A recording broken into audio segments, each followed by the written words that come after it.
مختلف لوگ ہوتے ہیں، خصوصی طور پر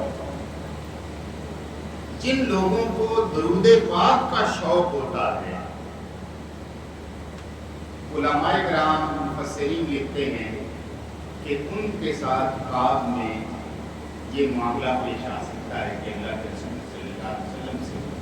آپ کے لیکن اگر درود پاک کبھی پڑھی نہ ہو، درود پاک کے ساتھ محبت ہی نہ ہو، درود پاک کا شوق ہی نہ ہو، درود پاک کا ذوق ہی نہ ہو، تو پھر اس کا مطلب کیا ہے کہ اللہ کے رسول صلی اللہ علیہ وسلم سے کیسے کیا؟ امام غزالی رحمہ اللہ کہتے ہیں کہ میرے خواب میں اللہ کے رسول صلی اللہ علیہ وسلم اور سیدنا حضرت موسیٰ علیہ السلام مجھے خواب میں محسوس ہوا کہ اللہ کے رسول ہیں صلی اللہ علیہ وسلم اور سیدنا حضرت موسیٰ علیہ السلام، آپ دونوں کچھ بات چیت فرما رہے ہیں۔ آپ کہتے ہیں کہ میں قریب ہوا، میں نے دیکھا کیا بات ہے، سیدنا حضرت موسیٰ علیہ السلام اللہ کے رسول صلی اللہ علیہ وسلم کو کہتے ہیں اے اللہ کے رسول صلی اللہ علیہ وسلم، کیا آپ نے یہ بات ارشاد فرمائی ہے کہ میری امت کے بعض علماء وہ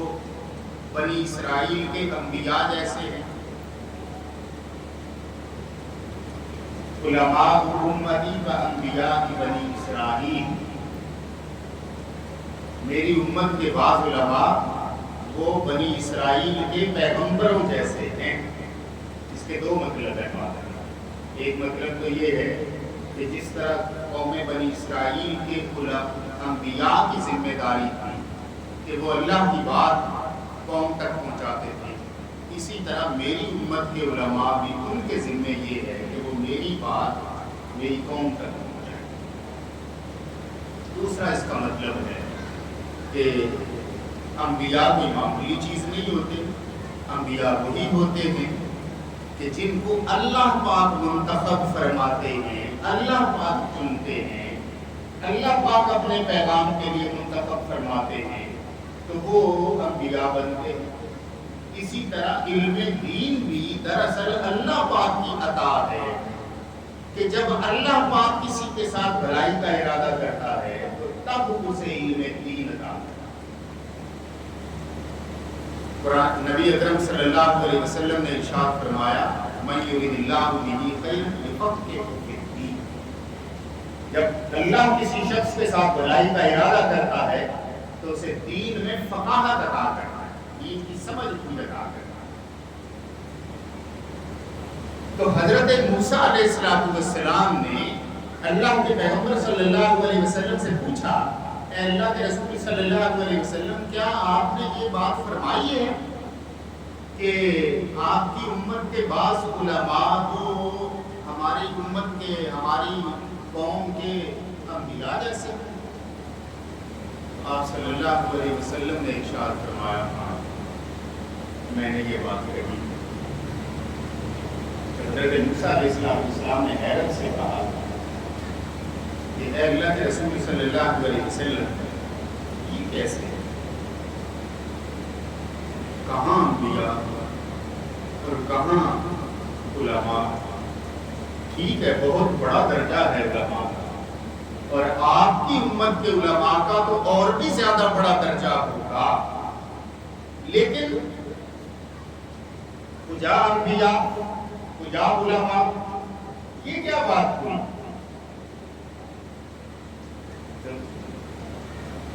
امام غزالی رحمہ اللہ کہتے ہیں کہ اتنے میں اللہ کے رسول صلی اللہ علیہ وسلم کی نظر مجھ پر پڑی،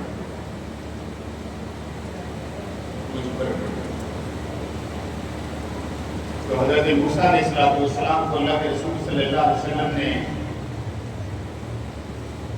ارشاد فرمایا اس سے بات کرو، اس سے بات کرو۔ امام صاحب فرماتے ہیں کہ حضرت موسیٰ علیہ السلام نے میری طرف رخ کیا اور مجھ سے پوچھا مسمو تیرا نام کیا ہے؟ تیرا نام کیا ہے؟ آپ کہتے ہیں میں نے کہا محمد۔ آپ امام غزالی کا اصلی نام کیا ہے؟ محمد۔ میں نے کہا محمد بن محمد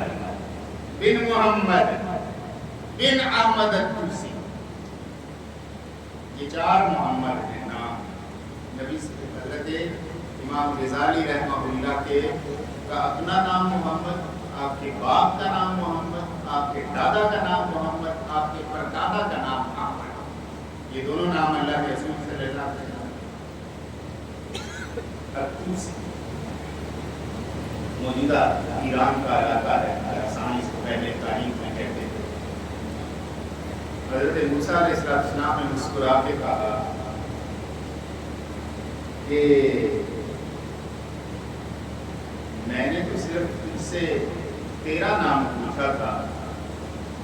تو نے اپنا بھی بتایا، باپ کا بھی بتایا، دادا کا بھی بتایا، پردادا کا بھی بتایا، یہ کیا کر دیا؟ یہاں پہ ایک نکتہ مفسرین ہے، اور وہ نکتہ کیا ہے کہ حضرت موسیٰ علیہ السلام دراصل اللہ کے پیغمبر تھے، اور حضرت امام غزالی رحمہ اللہ وہ اللہ کے ایک پیغمبر سے مخاطب تھے، تو ان کے دل کے اندر یہ خواہش اور خیال تھا کہ میں زیادہ سے زیادہ باتیں کر لوں۔ آپ اللہ کے اتنے عظیم پیغمبر ہیں اور مجھے موقع ملا ہے آپ سے گفتگو کا، تو میں آپ سے کچھ اپنے دل کی بات اور زیادہ کر لوں۔ اس لیے انہوں نے اپنا بھی نام بتایا، اپنے باپ کا بھی بتایا، دادا کا بھی بتایا، پردادا کا بھی بتایا۔ حضرت موسیٰ علیہ السلام نے کہا کہ میں نے تجھ سے تیرا نام پوچھا، تو نے اتنے نام گنوا دیے، یہ تو نے کیا دیا؟ تو آپ کہتے ہیں میں نے حضرت موسیٰ علیہ السلام سے عرض کی کہ اے موسیٰ علیہ السلام، میرے ماں باپ آپ کا قربان،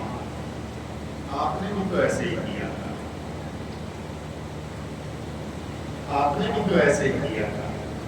حضرت موسیٰ علیہ السلام کہنے لگے کہ میں نے کیسے کیا تھا؟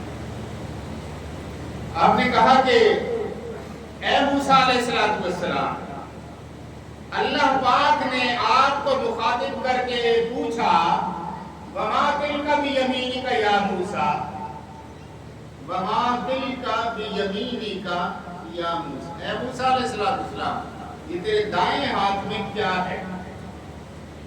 یہ کس نے پوچھا تھا؟ اللہ تعالیٰ نے حضرت موسیٰ علیہ السلام سے وما تلک بیمینک یا موسیٰ، تیرے دائیں ہاتھ میں تھا۔ اب آپ نے فرمایا قال ہی عصای، یہ میری لاٹھی ہے۔ جواب تو مکمل ہو جاتا، اتنی بات کہہ کے حضرت امام غزالی رحمہ اللہ نے اگر بات آپ کہتے ہیں میرا نام محمد ہے تو بات ختم ہو جاتی۔ آپ نے باپ کا بھی بتایا، دادا کا بھی بتایا، پردادا کا بھی بتایا۔ حضرت موسیٰ علیہ السلام سے اللہ تعالیٰ نے پوچھا وما تلک بیمینک یا موسیٰ، اے موسیٰ علیہ السلام تیرے دائیں ہاتھ میں کیا ہے؟ قال ہی عصای، آپ نے کہا کہ یہ لاٹھی ہے۔ اب بات آپ نے روکی نہیں، اتوکا علیہا، یہ جو لاٹھی ہے نا، اتوکا علیہا، میں اس لاٹھی پر ٹیک لگا لیتا ہوں، کبھی کبھی ضرورت پڑتی ہے تو لاٹھی کا سہارا لیتا ہوں، اتوکا علیہا۔ یہ بزرگوں کو ہوتی ہے لاٹھی کی عادت ہوتی ہے۔ پرانے لوگ کہا کرتے تھے ہاتھی میں ڈنڈا جو ہے وہ پورے بندے سے مترادف ہوتا ہے، وہ ڈنڈا نہیں ہوتا، پورا بندہ ہوتا ہے۔ آدمی جتنی سپورٹ کرتا ہے عصا، لاٹھی، تو آپ نے فرمایا قال ہی عصای،